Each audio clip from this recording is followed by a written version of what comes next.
राजौरी, पुंछ, अनंतनाग लोकसभा क्षेत्र में वोटिंग खत्म होने के बाद अब मत प्रतिशत कहां कितना हुआ है वो आ चुका है और मत प्रतिशत को देखते हुए एक बात बिल्कुल साफ है कि कांटे की टक्कर होगी नेशनल कॉन्फ्रेंस और पीडीपी के दरमियान।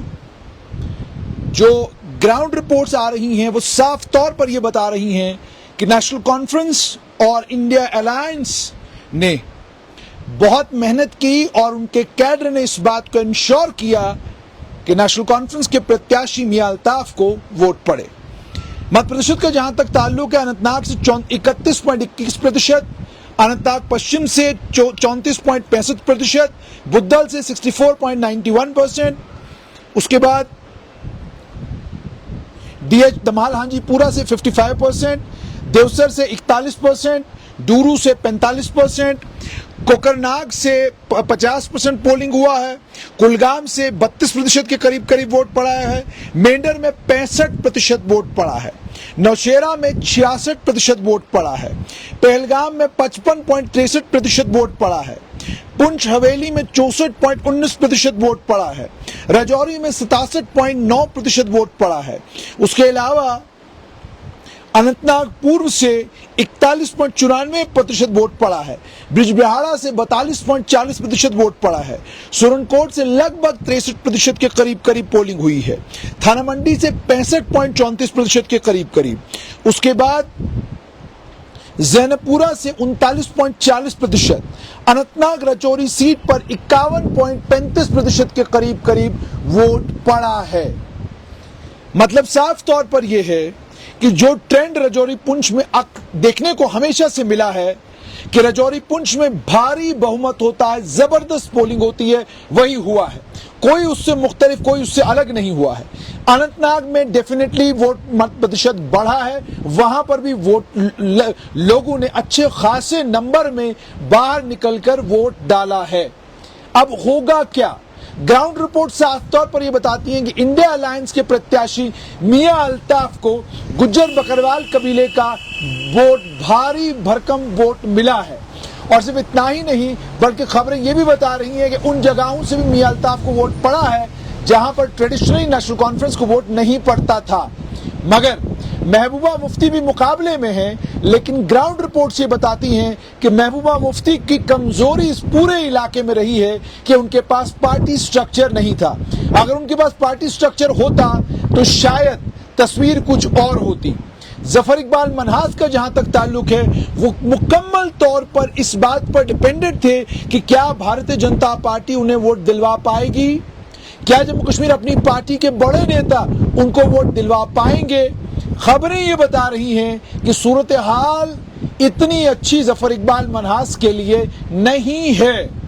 जो वोट कन्वर्ट करने की बात बीजेपी ने की थी या जो वोट कन्वर्ट होने की संभावना जताई गई थी, वैसा नहीं हुआ है। कई बड़े अपनी पार्टी के नेताओं के अपनी कॉन्स्टिट्यूंसी में भी वोट नेशनल कॉन्फ्रेंस और पीडीपी को पड़ा है। मतलब साफ ये है कि गुज्जर बकरवाल कबीला के बड़े लीडर और एक रूहानी लीडर माने जाने वाले मियां अल्ताफ, जिनकी कैंपेन के दौरान उनकी कैंपेन में शामिल लीडरों ने धर्म का भी प्रयोग किया और बाकी कई चीजों का प्रयोग किया, जिसको लेकर खुद मियां अल्ताफ ने यह बात बार बार कही कि मैं उन लोगों का अपना दुश्मन मानूंगा जो मेरे स्टेज से धर्म का, मजहब का इस्तेमाल करके वोट मांगेंगे। आज मैंने नेशनल कॉन्फ्रेंस के बड़े नेता मियां अल्ताफ से बात की और मैंने उनसे ये पूछा कि आपके स्टेज से ये क्यों हुआ, आपकी छवि के साथ ये चीजें नहीं जाती है, लेकिन ये हुआ क्यों?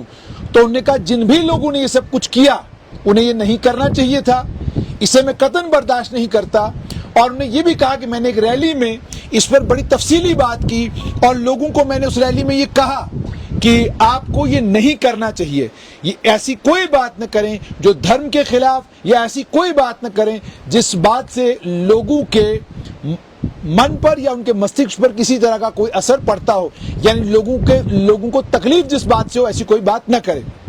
बहरहाल सुबह ही जिस समय वो पोलिंग शुरू हुई तो बिजबिहाड़ा में पूर्व मुख्यमंत्री और पीडीपी की अध्यक्षा महबूबा मुफ्ती ने धरना दिया और धरना देकर उन्होंने आरोप लगाया ये एडमिनिस्ट्रेशन के ऊपर कि एडमिनिस्ट्रेशन ने उनके पोलिंग एजेंट जो है वो उठा लिए। उसके बाद इल्तिजा मुफ्ती भी मीडिया के सामने आई, उन्होंने भी इसी बात को रिपीट किया। उन्होंने कहा जानबूझकर कई पोलिंग स्टेशनों के ऊपर पोलिंग स्लो करा दी गई, लोगों को दिक्कत और परेशानी का सामना करना पड़ा, वो दिक्कत और परेशानी झेलते रहे मगर उनकी मदद नहीं की गई। यानी उनका साफ तौर पर यह कहना था कि अनंतनाग लोकसभा क्षेत्र और अनंतनाग में जितनी कॉन्स्टिट्यूंसीज पड़ती हैं, पुराना अनंतनाग लोकसभा क्षेत्र, उसमें जितनी कॉन्स्टिट्यूंसीज पड़ती हैं जो गढ़ माना जाता था पीडीपी अध्यक्षा महबूबा मुफ्ती का, वहां पर पोलिंग स्लो करवाई गई। यह आरोप है उनका, लेकिन अब यह देखना होगा कि इलेक्शन कमीशन उसको लेकर क्या कहता है। दूसरी तरफ मियां अल्ताफ आश्वस्त लगे कि आज जो भारी भरकम वोट राजौरी और पुंछ के जिलों में पड़ा है, उससे वो आश्वस्त लगे कि वोट डालने वालों ने मियां अल्ताफ को वोट डाला है। बहुत सारे लोगों से जिनसे हमारी बात हुई और लीडरों से हमारी बात हुई, उन्होंने कहा कि आखिर में वही हुआ जिसका हमें डर था कि बहुत बड़े पैमाने पर गुजर बकरवाल कबीला के लोगों ने मियां अल्ताफ को अपना नेता और अपना रूहानी गुरु मानते हुए जो है उनको वोट डाला है। और उसके बाद उन्होंने ये भी कहा कि सिर्फ इतना ही नहीं हुआ है बल्कि पहाड़ी कबीले का वोट भी मियां अल्ताफ को गया है।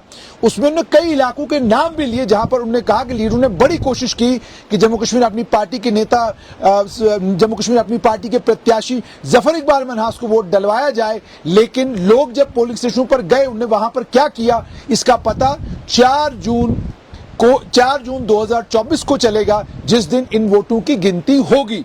मगर जब लोगों से पोलिंग स्टेशनों के बाहर बात की या लोगों से जब वो वोट डालकर वापस आए, उनसे जब पूछा तो उन्होंने ये कहा कि हमने अपने मन के मुताबिक अपने लीडर को वोट दिया है।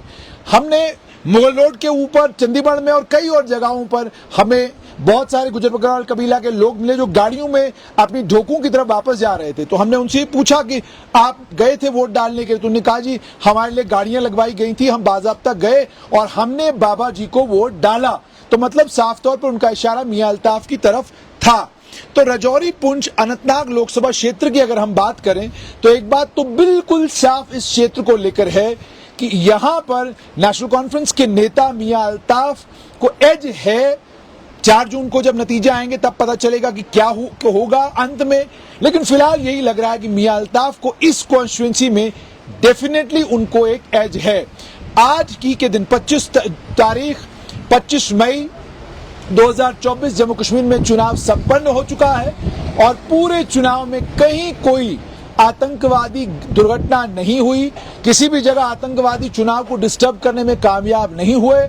ऐतिहासिक वोट जम्मू कश्मीर के लोगों ने, खासतौर पर घाटी के लोगों ने ऐतिहासिक वोट इस बार डाला है।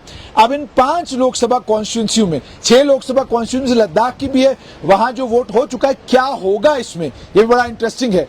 लेकिन अगर अभी तक की बात की जाए, जो अभी तक सारा वोट पड़ा है, इस वोटिंग के बाद बारामुल्ला लोकसभा क्षेत्र में इंजीनियर रशीद ने डेफिनेटली अच्छा खासा वोट लिया है, मगर जो राजनीतिक विशेषज्ञ हैं, जो इन चीजों को समझते हैं, वो आज भी कहते हैं कि बारामुल्ला में सज्जाद गनी लोन और उमर अब्दुल्ला का मुकाबला है। और इसी तरीके से श्रीनगर लोकसभा क्षेत्र में यह कहा जा रहा है कि मुकाबला तिकोनी हो सकता है। इसमें वहीदुर रहमान परा, आगा सैयद रूहुल्ला और अशरफ मीर के बीच में मुकाबला है, लेकिन बताया वहां पर भी ये जा रहा है कि एज वहां पर आगा सैयद रूहुल्ला को है। और इसी तरीके से अनंतनाग लोकसभा क्षेत्र का तो आपको मैंने बता दिया कि यहां पर मियां अल्ताफ इस समय जो अभी खबरें आ रही हैं, जो अभी हमारे जहां जहां प्रत्याशी थे या जिन जिन लीडरों से या जिन जिन वर्करों से हमारी बात हुई, उससे जो आंकलन लगता है, जो हमने खुद अलग अलग पोलिंग स्टेशनों पर देखा, उससे साफ तौर पर यह लगता है कि मियां अल्ताफ को एज है। लेकिन ये इस कॉन्टेस्ट से जफर इकबाल मनहास को या महबूबा मुफ्ती को बाहर करना अकलमंदी नहीं होगी, क्योंकि कई जगहों पर हम गए जहां पर साउथ कश्मीर में कहा गया कि हमने महबूबा मुफ्ती को वोट दिया। राजौरी, पुंछ में कई जगहों पर हमने सुना कि महबूबा मुफ्ती को वोट दिया। जफर इकबाल मनहास का जो ही हम लोगों ने चंडीगढ़ एंटर किया तो वहां पर हमने देखा कि बैट वहां पर है, तो हमने पूछा किसको वोट दिया, तो उन्होंने कहा कि हमने बैट को वोट दिया है। बहरहाल ये सारी चीजें अपनी जगह, मगर अब इस लोकसभा क्षेत्र की एक हकीकत आप तक पहुंचाते हैं। मियां अल्ताफ चुनाव जीते, महबूबा जीते या जफर इकबाल मनहास जीते, पर यह हकीकत इस इलाके की ध्यान से देखें। ये बफलियाज से लेकर सुरनकोट तक का रास्ता है। 3 साल हो गए इस रास्ते को बनते हुए। यहां से लोकसभा के प्रत्याशी थे श्रीमान जुगल किशोर जी, और बड़ा धन्यवाद जुगल किशोर जी का कि आप यहाँ के लोकसभा सदस्य थे और ये बेड़ा गर्क है इस रोड का। और ये रोड पूरी की पूरी, आप पूरा मुगल रोड ट्रेवल करके जब नीचे आते हैं और आप बफलियाज से सीधा निकलते हैं सुरनकोट की तरफ, तो फिर ये आपको दिखाई देता है, ये रोड की सूरत हाल दिखाई देती है। पूरी रोड कच्ची है। 3 साल हो गए इस रोड को यहाँ पर बनते हुए, और यहाँ के कुछ नागरिक भी हमारे साथ हैं। मिला भी कुछ नहीं, काम भी किया, ठेकेदारों को काम दिया। हाँ। तो सब मकान भी गिर गए, ना मुआवजा। हाँ। तो ना भ्रष्टवाद सही। हाँ। एक गुत्थी में 30 डालते हैं, डाला ही नहीं कुछ। ठेकेदारों ने कुछ नहीं डाला, मतलब पूरा हमारा मकान आगे से। अच्छा, नहीं ये रोड कितने साल हो गए बनते हुए? 4-5 साल हो गए सर। 5 साल हो गए। तो 5 साल हो गए तो अभी तक बनी अभी नहीं। कुछ नहीं। तो वो जो पुराने लोकसभा के आपके एमपी थे जुगल किशोर जी, कभी आपने उनको याद नहीं कराया कि जनाब हम आपकी कॉन्स्टिट्यूंसी में पढ़ते हैं? सबको बोला सर, सबको बोला। अच्छा। बोले जहाँ तक जाओ सुनाई करता है, हाँ। कोई नहीं कि जाता। 2 रोड जाता है, हाँ। एक ए से एक बी से। हाँ। जहाँ तक आप जा सकते हो जाओ। हाँ। क्या करें, जो काम किया हमने गरीब ने, वो भी पैसा ठेकेदारों ने नहीं दिया। अच्छा। बोलते हैं पीछे से मिला ही नहीं। अच्छा। कंपनी ने आप इस रोड को कब से ऐसा ही देख रहे हैं? इसको 4 साल हो गया साहब। उससे पहले कैसी थी? पहले जब गरीब थी, हाँ। सेंट्रल गवर्नमेंट थी, अब सही थी। हाँ। तो हम यही बोलते हैं कि ये रोड जो है गरीब के अंडर होना चाहिए। दोबारा गिरफ्त को दे हाँ, दो। गरीब को। यानी आपसे बन नहीं रही हो, आप गिरफ्त हाँ, को दे दो। तो गरीब बनाए। कंपनी नहीं बना सकती, ये अच्छा, और कंपनी। अब जब आज आपने वोट डाला है, हाँ, क्या सोच के वोट डाला है? वोट इसीलिए सर डाला कि हमारा ये रोड बनना नहीं चाहिए, करेगा कोई। हमको मुआवजा अच्छा। होना चाहिए। हाँ। कहाँ गया वोट आपका? किस पार्टी को गया? अपना साहब अल्ताफ साहब को। मियां अल्ताफ को वोट डाला आपने? हाँ, अच्छा, क्यों? मतलब अब आपको लगता है कि वो जो है यहाँ कमाल करेंगे कोई? हाँ इंशाअल्लाह। देखो गद्दी बहुत बड़ी है। गद्दी बहुत बड़ी है। हाँ।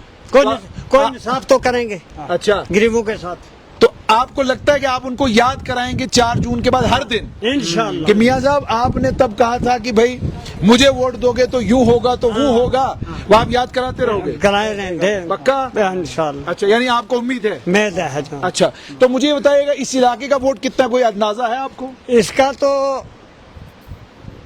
2,500-3 हजार होगा सर। तो सारा वोट पड़ा या कुछ कितना वोट पड़ा नहीं होगा? वो सब हम किसी से जिम्मेवारी नहीं दे सकते। जने अभी दूसरे का क्या हम मालूम अपनी है। जिम्मेवारी दे सकते हैं। अच्छा, आपने डाला? हाँ।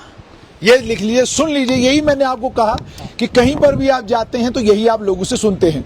बहरहाल मामला सिर्फ ये कि पूर्व लोकसभा सांसद भारतीय जनता पार्टी के जुगल किशोर, उनके दौर में ये सड़क नहीं बनी। अब इनको ये उम्मीद और तवक्का है कि मियां अल्ताफ के दौर में ये सड़क बनेगी। सर इतना दूर है कि आदमी मरने लगे, गरीब आदमी किधर जाएंगे, माल मवेशी किधर जाएंगे, लोग बीमार हो गए।